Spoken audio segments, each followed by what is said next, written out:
Suburban B minor. Hey, Jed Gottlieb from the Boston Herald. I am here with another edition of Guestlisted Guitar, this time with Bill Janovitz of Buffalo Tom and Solo Work. Oh, yeah. Product placement. Yeah. We're going to talk a little bit about sort of songcraft and chord progressions and things that you like. Okay. Every time that I go to write a song, which is very rarely, I'm generally just like, all right, yeah, okay.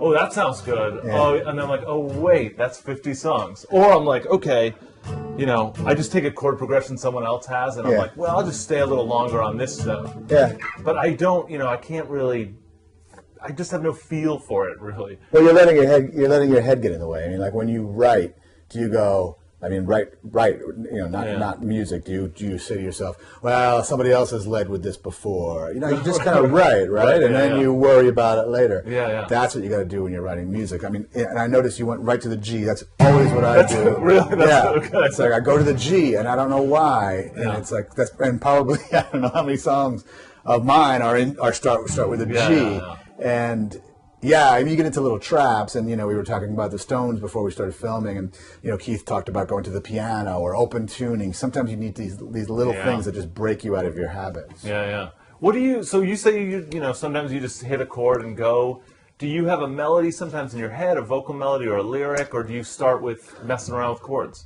It's usually, over the years, it's been like, I don't know what percentage, but mostly starting with chords and just strumming until I hit something, and then a melody might pop into my head, and I take out a little voice memo or whatever the technology of the day was, right. And I start, you know, vocalizing something, some sort of melody. Sometimes, though, I'm riding my bike or I'm walking and a melody pops into my head, and that's happened to me since I'm a little kid, before I even could play guitar. Yeah. I always had these like melodies in my head, which sometimes are just variations of popular songs that you hear, and all of a sudden your head takes you somewhere else. Yeah. So it's like, you know, again, you know, obviously the Stones are big in my life, but I always come back to Keith's articulating about, you know, you have to have your antenna up to receive these signals. And sometimes that's really what it's like. But sometimes it's like the Pete Townsend school, which is craft, just woodshedding and sitting down there and playing until stuff comes. Yeah.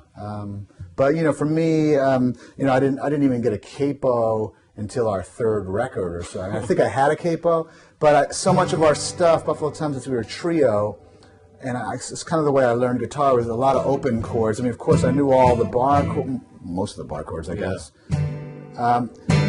But that sounds a lot different than this. Yeah. You know, that kind of mutes it, and this rings out a lot more, and you could transition the chords, but when you're transitioning the chords, it stops with a bar. So once I just started, even, you know, most people that were using capos back then, not that I'm a pioneer or anything, but they were mostly for acoustic and folk type songs, you know. But then I started, Buffalo Tom was always big and distorted back in those days. And so to play a Gibson SG electric guitar with a capo through a Marshall, it has all these great ringing tones, and when you're a trio, that's important because there's no other guitar player to sort of cover your back, you know, it's just you. Yeah. So it's like the Pete Townsend thing again, you know, power chords, but with open, you know, instead of, so you my fingers are not even there anymore, so you can, it's just ringing in between chords. Yeah, that's interesting. So when you would you write on an acoustic without the capo and then sort of be like, okay, now I'm going to add it all? Would you kind of write with the electric capoed up? No, well, neither really. Okay. Back, you know, I used to live in Somerville too for our first 3 or 4 records, and I lived in a triple decker, and I didn't have like a real amp set up, you know. Maybe sometimes I would have a little bit, but it was mostly just sitting around in a living room like this, writing on acoustic. And the other thing that capos were mostly used for, and probably still are today, is people would say, well, I'm writing this song, but I'm singing it, it's not quite my key, so I'm just going to roll it up to my key. And this one actually literally rolls. But for me, I was like, all of a sudden, I was like, I'm just going to put it on the 3rd fret. And all of a sudden, I think once I did that, I wrote like 3 or 4 songs immediately from our record, Let Me Come Over, or all up here. Because it's a different voicing, and it opens up avenues in your head, you know. But then once I brought it into the band and started playing it electrically on a capo, it was really it was a mini revelation.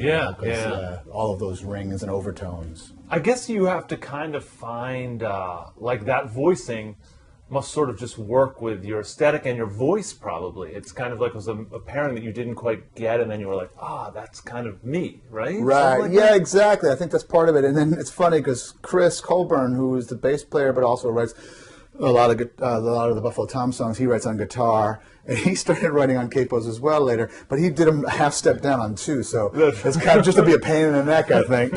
So when he sings, he's down here, and I think, I don't know, he's got a higher voice than me, so maybe he just needs to be a little lower or something, I don't know. Yeah. But, of course, now we have to switch guitars a lot because we're either open or I'm on a third guitar, and to stop and reposition the capo can be a challenge. Yeah. What's like a chord progression when you were learning to play maybe a Stones progression or something where you were like, oh wow, that's like that kind of opened your ears or something, and you were like, that's a cool transition. Yeah, I mean, or something the classic ones when I was a kid that you were learning it was all about classic rock and southern rock even. Like I was really into Marshall Tucker and Lynyrd Skynyrd and the Stones when I was starting. I mean, Led Zeppelin was a bit more of a challenge because Jimmy Page is playing. The genius of Led Zeppelin is that he arranges these songs with guitar parts. So it's usually not like, Neil Young was one of my big guitar heroes and the Stones. And so, Neil Young would be like, just like two chords on Down by the River. Yeah. Just simple suspensions and ninths and that sort of thing with just basic open chords. And we were really into that Crazy Horse sound when I was a kid, like two guitars, and then, but then we got into Buffalo Tom later. But yeah, I mean the simple DCG thing, Can't You See by Marshall Tucker. Yeah. All the way to Georgia now. And then I learned how to put this extra thing down on the G instead of just the G. I put these two strings, which makes it a little more country. Yeah. And then you start learning how to. Those are what make the difference between that and Sweet Home in Alabama. Same chords. And it's all what you do in between. And that kind of stuff, And that's where the practice comes in, because everybody plays like this when they start. Yeah, that's me. Yeah. So it's all about the rhythm. I never get to do those transitions too well. Yeah, it's practicing the right hand as much as the left hand. Like Buffalo Tom, one of our big songs is Taillights Fade, which is just. I'm just trying to remember the chords without the passing stuff. So it's E minor, A minor. And when people play this to me, that are trying to learn it comes across very stiff. The tricks are it's like a down, then up and up, and then. But it's stuff that you don't really think about once you've been playing guitar for a while. And this is very Neil Young to do this. Yeah, it is. Yeah. I can hear the melody when you play that, though. Like when I play it, I can't really hear the melody that well. But when you add those little bits, all of a sudden you're like, oh, the song. It's become so distinctively. Taillights Fade. And the things that you're doing, like the passing stuff, I should say. Yeah. I mean, I might have had this stuff first, but you can, like you said, it triggers the melody in your head. I mean, for you know the melody, but when you're trying to come up with a melody, because all that stuff is within the scale of the song you're playing. So, because they're all around the chord, and that's how you learn how to play solos too. Like when I first learned how to play solos, you just learned the blues scale, the pentatonic. That's me. But then you learn how to solo around the chords you're playing, and that's like that's the more major scale stuff and the minor blues scales, and I don't even think of them in terms of scales. I just think of them. And when you're playing with just one guitar player and just a bass player live, it's very important for me at least. And this is kind of how I am in conversation, to not leave too much silence, Right, yeah. It's like, so it's like soloing and playing rhythm at the same, that kind of stuff. And again, that's with the capo, letting things, playing those open chords, but up there, letting them ring out, you don't have that silence. You always have something sort of going on in the background, pushing things ahead. Yes. Do you think in terms of like key or anything, or you just kind of intuitively know, all right, I can go there, I can go there, or do you have to sort of construct it mathematically? It's funny. I've become much more aware of the keys that I can't sing in easily as I've gotten into this, but. Yeah.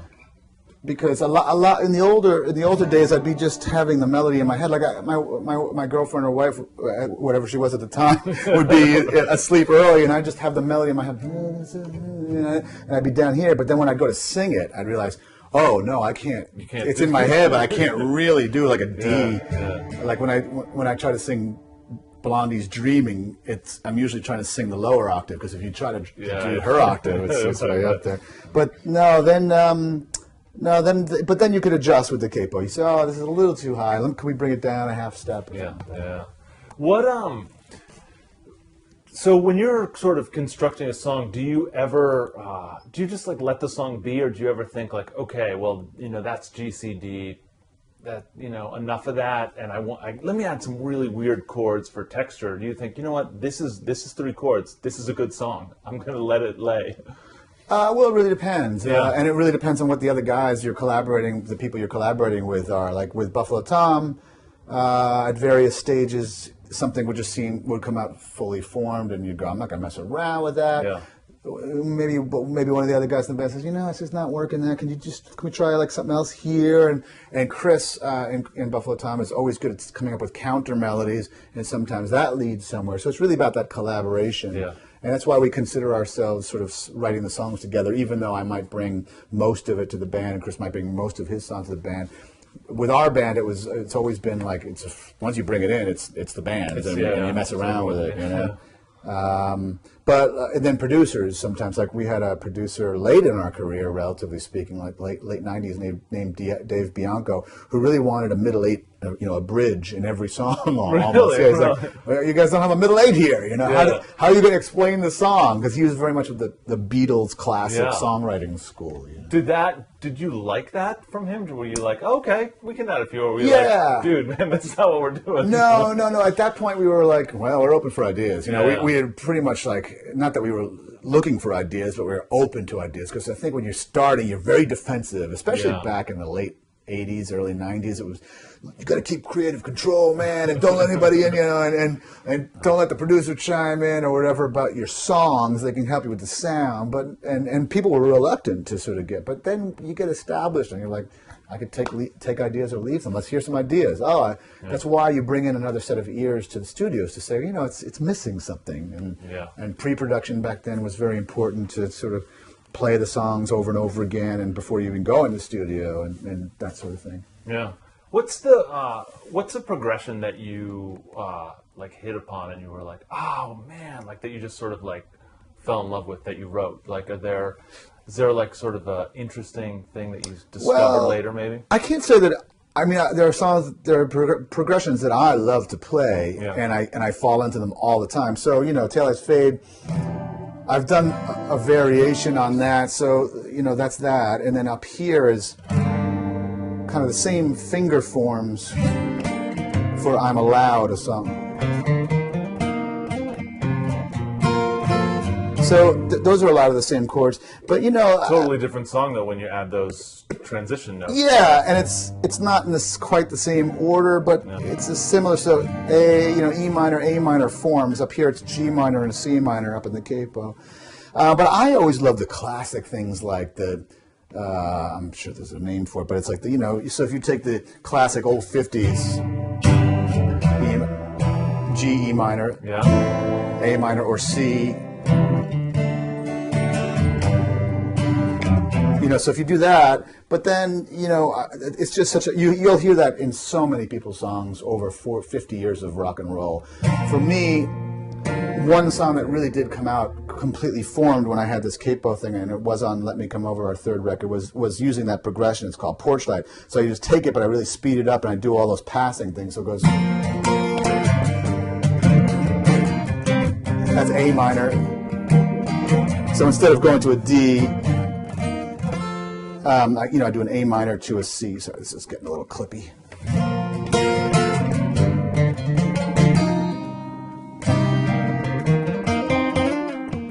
it's all about that passing stuff. Yeah.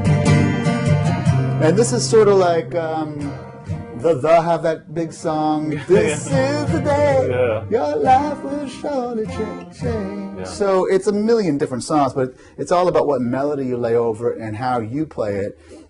Because there's a very limited amount of chord progressions, really. I mean, it's not infinite by any means. Yeah, but there are an infinite amount of melodies, maybe, or seemingly infinite. Yeah, it's very interesting too, because I know that you're a big Stones fan, and I've always thought that was interesting because I don't hear a lot of Stones in your music, but what I do hear is those simple progressions being embellished by your sort of style, and that was very much like what Keith would do.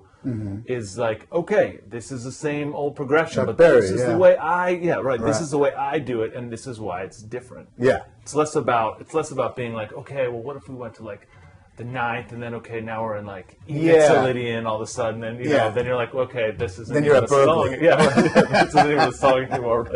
No, and I think a lot of people get trapped in that, and to their credit, a lot of people want to progress beyond that, and that's great. It's funny, I was just reading a 1978 article about, is rock and roll progressing enough, or is it dead, you know, and you know, these are valid questions we can ask ourselves every couple of years, because it's like, what makes it new? Well, I mean, you know, to me, my favorite records really are some of the most basic chord progressions. Yeah. And, but then you got guys like Richard Thompson who play more interesting chords, you know, a lot of open tune stuff. And then, you know, even Bob Dylan, which sounds very simple, is sometimes fairly complicated. It's a drop D tuning or something else. You know, Neil Young as well drops the D a lot. So you have to learn different fingerings. And Keith, very simple stuff. But when you go to play it, if you don't know the tuning, you're completely lost. And a classic song like that is "Can't You Hear Me Knockin'," which you try to play that in standard tuning, your fingers are all over the place. But once you open tune it to G, you barely have to move your hand. Yeah.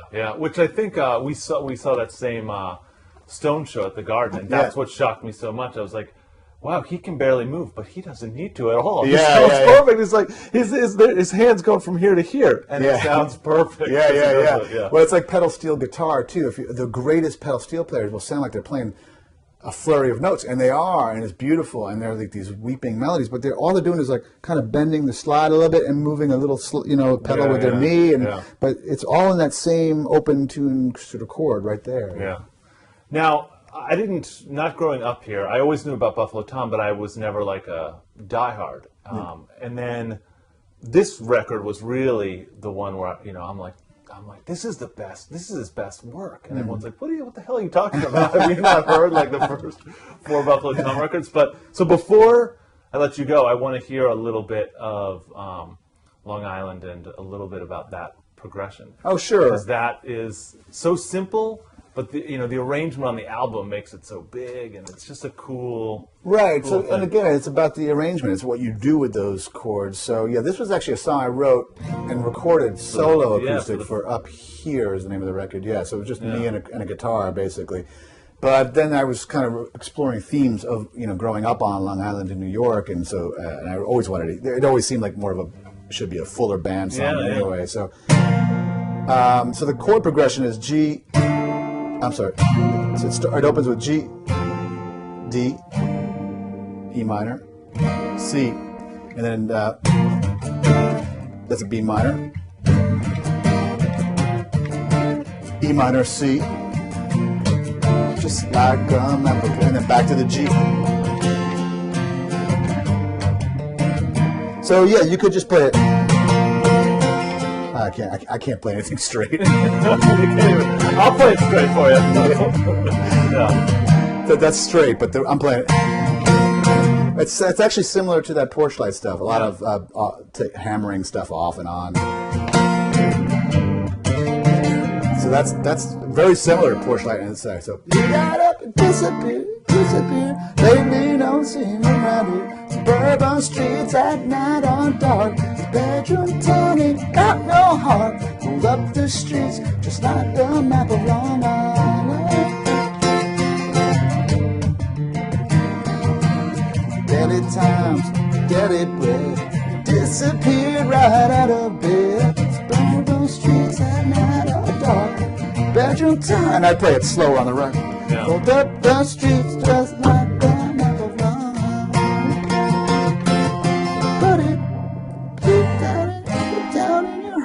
so I throw in an F in there for the chorus.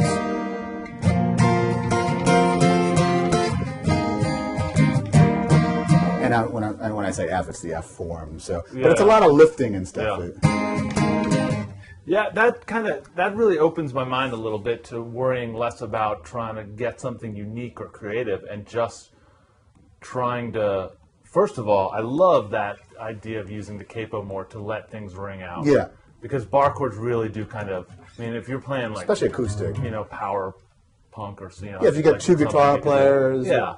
But that really does it, and then just adding your own thing to it, right? Finding what you dig and sort of adding those flourishes. That makes I would say if you're really trying to write or find inspiration, slow it all down. Just like move it up somewhere. Okay, then I started going up here, and you can come up with like here comes a regular, the replacements. Yeah.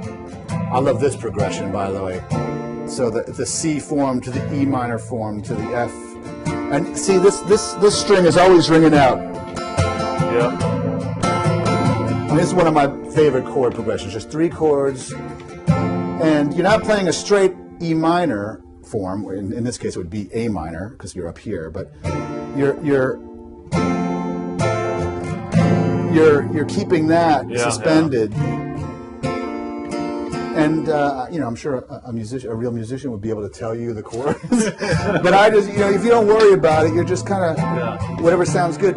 And so when you slow it down and find spots that just hit you, in the gut. Yeah. Then you start putting your fingers down, and you might hit the wrong spot. You might hit a dissonant spot, but